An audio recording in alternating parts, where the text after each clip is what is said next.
आज हम बनाएंगे मटन चपली कबाब बकरीद स्पेशल। जितना ये आपको ऊपर से क्रंची और क्रिस्पी लग रही है, अंदर से इतने ही सॉफ्ट और जूसी है। अगर आपके कबाब फ्राई करने टाइम टूट जाते हैं या फिर अंदर से सॉफ्ट नहीं होते या फिर ऊपर से क्रिस्पी और क्रंची नहीं होते, तो ये वीडियो आपके लिए बहुत ज़्यादा परफेक्ट है। तो जैसे मैं आपको मेथड बता रही हूँ उसी तरह से आप फॉलो करिएगा। तो चलिए बनाते हैं। मटन चपली कबाब बनाने के लिए सबसे पहले हमें चाहिएगा 200 ग्राम मटन, जिसको पहले अच्छी तरह से हम लोग धो लिए थे। उसके बाद अच्छी तरह से हमने ड्राई कर लिया था। अच्छा, हमने ज़्यादा कीमा जो है वो बारीक नहीं पीसा है, मतलब थोड़ा सा मोटा ही पीसा है। तो आप भी इसी तरह से पीस लीजिएगा, क्योंकि चपली कबाब इसी तरह से बनता है। इसी में शामिल कर देंगे एक छोटा प्याज, जिसको हमने ऑमलेट कट कर लिया था। अच्छा, आज जो हम चपली कबाब बनाने वाले उसमें कुछ भी हम स्पाइसेस ऐड नहीं करने वाले, एकदम सिंपल बनाने वाले। इसी में शामिल कर देंगे 1 इंच का टुकड़ा अदरक का, जिसको हम बारीक चॉप कर लिए थे। इसी में शामिल कर देंगे 4 हरी मिर्च, जिसको हम लोग बारीक कट कर लिए थे। इसी में शामिल कर देंगे 2 टमाटर, जिसका हमने पल्प जो है निकाल दिया था और एकदम ऑमलेट कट कर लिया था। इसी में शामिल कर देंगे 1 हैंडफुल हरा धनिया, इससे टेस्ट जो है और भी बढ़ जाएगा। अब इसमें जाएगा 1 अंडा, इससे कबाब में बहुत अच्छी बाइंडिंग आएगी। और इसी में शामिल कर देंगे हम 2 बॉयल्ड अंडा, 1 कच्चा अंडा हम ऐड करेंगे और 2 बॉयल्ड अंडा ऐड करेंगे। अच्छी तरह से हम ग्रेटर की मदद से पहले ग्रेट कर लेंगे अंडों को, ठीक है। अच्छा, आज जो हम चपली कबाब बनाने वाले, इसी से जो है हमारी बाइंडिंग होगी चपली कबाब की। जैसे आप फ्राई करने टाइम आपके कबाब जो है वो टूट जाते हैं, अब वो नहीं टूटेंगे। बस आपको ये 2 अंडे को जो है शामिल कर देना है, 1 कच्चा अंडा और 2 बॉयल अंडा। हमारा कीमा जो था वो 200 ग्राम था, इसलिए हमने 3 अंडा दिया। आप अपने हिसाब से ऐड कर सकते हैं। इसी में शामिल कर देंगे 1 चम्मच नमक, आप अपने टेस्ट के अकॉर्डिंग भी ले सकते हैं। इसमें जाएगा 1 चम्मच गरम मसाला, जो कि होममेड है। इसके बाद हम कुछ भी स्पाइसेस ऐड नहीं करने वाले, क्योंकि चपली कबाब में कोई भी स्पाइसेस जो है वो ऐड नहीं होता है। इसी में ऐड कर देंगे 2 चम्मच भुना हुआ चने का पाउडर, इससे बहुत ज़्यादा अच्छी बाइंडिंग होगी। एक तो अंडे से आएगी और एक इसी से आएगी, तो आपको भी इसको ज़रूर ऐड करना है। और इसी में शामिल कर देंगे 1 चम्मच कसूरी मेथी, पहले अच्छी तरह से हम क्रश कर लेंगे, उसके बाद ऐड करेंगे। ज़्यादा इसमें कोई भी स्पाइसेस ऐड नहीं करने वाले, फिर कुछ और भी इंग्रेडिएंट्स ऐड नहीं करने वाले। यही सबसे बहुत ज़्यादा अच्छा स्वाद आएगा।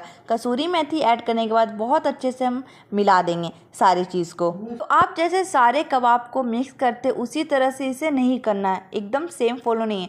जैसे दादी हमें मैश कर के करी, बस उसी तरह से आपको मिक्स करना है। ऐसा नहीं बस आपस में मिलाते जाना है, अच्छी तरह से पहले मैश करना है। उसके बाद देख रहे दादी हमें जैसे बता रही, बस उसी तरह से हमें फॉलो करते जाना है। अच्छी तरह से मिक्स करने के बाद हम इसे रेस्ट में रखेंगे 1 घंटा। तो चलिए जब तक हम बना लेते हैं कबाबों की चटनी। बनाने के लिए सबसे पहले हमें चाहिए ग्राइंडर जार। बहुत ज़्यादा सिंपल और इजी चटनी है। सबसे पहले हमें चाहिए 1 हैंडफुल हरा धनिया, इसी में शामिल कर देंगे हम 4 हरी मिर्च। अब इसमें जाएगा 2 चम्मच इमली का पल्प। ज़्यादा कुछ भी आपको नहीं करना है, बस सबको अच्छी तरह से ग्राइंड कर लेना है। मैं आपको दिखाऊंगी किस तरह से मैं एकदम बारीक ग्राइंड करना है, ठीक है। तो इसी में शामिल कर देंगे 1 चम्मच नमक, अब आप स्वाद के अकॉर्डिंग भी ले सकते हैं। अब ये सबको अच्छी तरह से कर लेते हैं ग्राइंड। तो 1 घंटा हो चुका है कबाबों को रखे हुए। अब चलिए बना लेते हैं चपली कबाब। लेकिन उससे पहले मैं आपको दिखाती हूँ जो सारे कबाब है आपस में किस तरह से जोड़े, जैसे दादी अम्मी जोड़ के रखी थी, बस उसी तरह से ये हुआ है। आप देख सकते किस तरह से ये अच्छी तरह से सेट हुआ है, बस इसी तरह से हमें चाहिए। तो आप देख ही सकते हैं किस तरह से लग रहा है। तो पहले अच्छी तरह से फिर से हम मिक्स कर लेते हैं, उसके बाद बनाएंगे चपली कबाब, ठीक है। तो अब देखना है क्या करना है आपको कि पहले हमें मिक्स करने के बाद एक बॉल लेना है, उसके बाद उसे थोड़ा प्रेस करना है। आप अपने हिसाब से बड़े छोटा भी कर सकते हैं। हम कुछ भी हाथ में तेल वगैरह कुछ भी नहीं लगाएंगे, वो खुद ब खुद सटा हुआ है, कुछ भी टूटे वटेगा नहीं, ठीक है। तो सबसे पहले बॉल बनाने के बाद इस तरह से थोड़ा हम चपली कबाब का शेप दे देंगे, थोड़ा प्रेस करके। आप अपने हिसाब से भी ले सकते हैं, ठीक है। तो आप देख सकते किस तरह से लग रहा है। अच्छा, आज हम चपली कबाब बनाने वाले थोड़ा यूनिक स्टाइल से बनाने वाले, जैसे आप रेस्टोरेंट में खाते उसी तरह से आप गेस्ट को भी इसे सर्व कर सकते हैं। तो बीच में हम रख देंगे एक टमाटर का स्लाइस, बस इसी तरह से हमें बनाना है। बस बीच में टमाटर के स्लाइस रखने के बाद थोड़ा प्रेस करते जाना, जिससे फ्राई करने टाइम टमाटर जो है वो बाहर ना निकले। सारे कबाबों को हम सेम टू सेम बना लेते हैं। तो सारे कबाब जो है बहुत अच्छे से रेडी हो गए। अब चलिए सबको कर लेते हैं फ्राई। फ्राई करने के लिए हमने यहाँ पे यूज़ किया है तेल का। तेल बहुत अच्छे से गर्म हो गया। अभी फ्लेम को हम कर लेंगे हाई और थोड़ी देर में हम कर लेंगे लो, ठीक है। तो आपको किस तरह से फ्राई करना है कबाब को, जिस तरफ हमने टमाटर दिए उसी तरह से पहले हमें फर्स्ट टाइम उसी तरफ हमें फ्राई करना है। उसके बाद पलट के एक तरफ करना है फ्राई। तो इसकी एक तरफ हमें करना है 2 से 3 मिनट, उसके बाद पलट के 2 से 3 मिनट करना है, मतलब प्रिपरेशन टाइम है 6 से 7 मिनट। उसके बाद ये बहुत अच्छे से रेडी हो जाएगी और कितना अच्छे क्रंची और क्रिस्पी हुई है और कितना अच्छा इसमें कलर आ गया। बस इसी तरह से हमें चाहिए। तो दादी हमें जैसे बता रही है बस उसी तरह से हमें करना। अगर आप फर्स्ट टाइम इसे बना रहे तो भी आपके कबाब चपली कबाब जो है बहुत अच्छा परफेक्ट बनेगी। ठीक है, तो बस आपको टिप एंड ट्रिक्स को हमें फॉलो करते जाना है। तो 2 से 3 मिनट हो चुका है, तो एक साइड फिर से हम पलट देते हैं इसे और जो ब्राउन हो गया उसे हम निकाल देते हैं।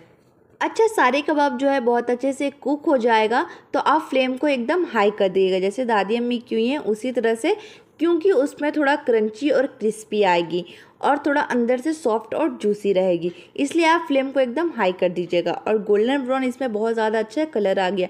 तो बहुत अच्छे से सारे जो कबाब है वो फ्राई हो गए। तो एक छन्नी में हमें रखना है और सारे कबाब को इसी तरह से निकालते जाना है, जिससे जो भी इसमें एक्स्ट्रा ऑयल है वो अच्छी तरह से निकल जाए।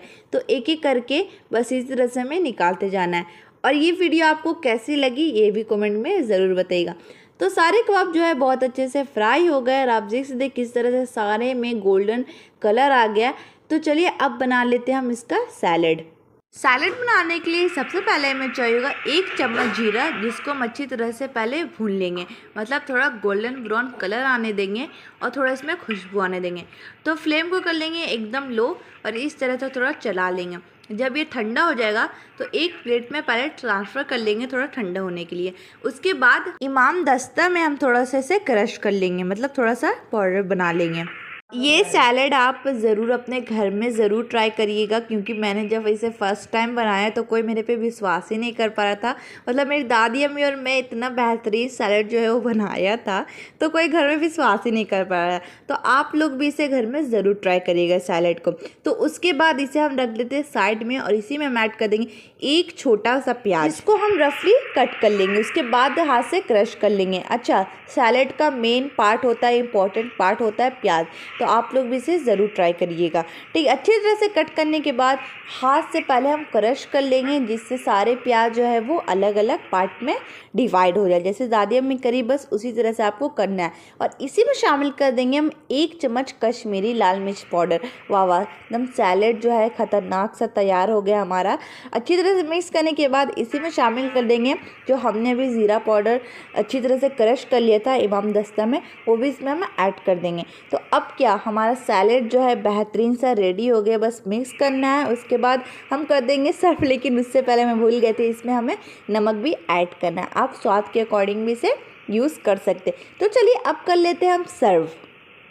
तो हम कुछ इस तरह से सर्व कर रहे हैं और भी डेकोरेटिव और डेकोरेशन के लिए इसमें हम इसके ही साइड में हम दे देंगे अपना प्याज वाला सैलेड। वाह वाह, जो अभी हमने खतरनाक और बेहतरीन सा यम्मी टेस्टी बनाया था। आप लोग ये ज़रूर ट्राई करिएगा भाई। ठीक है, तो अब मैं दिखाती हूँ आपको चटनी की हालत क्या हुई है हमारी। हमने जैसे चटनी पीसी थी बस इसी तरह से हमें चाहिए था, बस इसी तरह से आप भी पीस लीजिएगा। ठीक है, तो इसको भी इसी साइड में हम लोग रख देते, बेचारा कहाँ जाएगा ना। ठीक है, तो अब जो है वो खाने के लिए चपली कबाब रेडी हो गई। आपको कैसी लगी न्यू वीडियो कमेंट करके ज़रूर बताइएगा। अभी थोड़ा डेकोरेटिव बनाने के लिए थोड़ा सा हमने यहाँ पे हरा धनिया का यूज़ किया और थोड़ा अनार के हमने यहाँ पे बारिश कर ली है। तो आप लोग भी डिनर में ज़रूर ट्राई करिएगा, या फिर आपको अगर गेस्ट को सर्व करना है तो भी इसी तरह से कर सकते। तो जाइए, बनाइए, खाइए और इन्जॉय करिए। कैसी लगी न्यू वीडियो कमेंट करके ज़रूर बताइएगा। अगर आपको ज़रा से मेरी वीडियो अच्छी लगी तो please like share and comment करिएगा। अल्लाह हाफिज़, बाय बाय।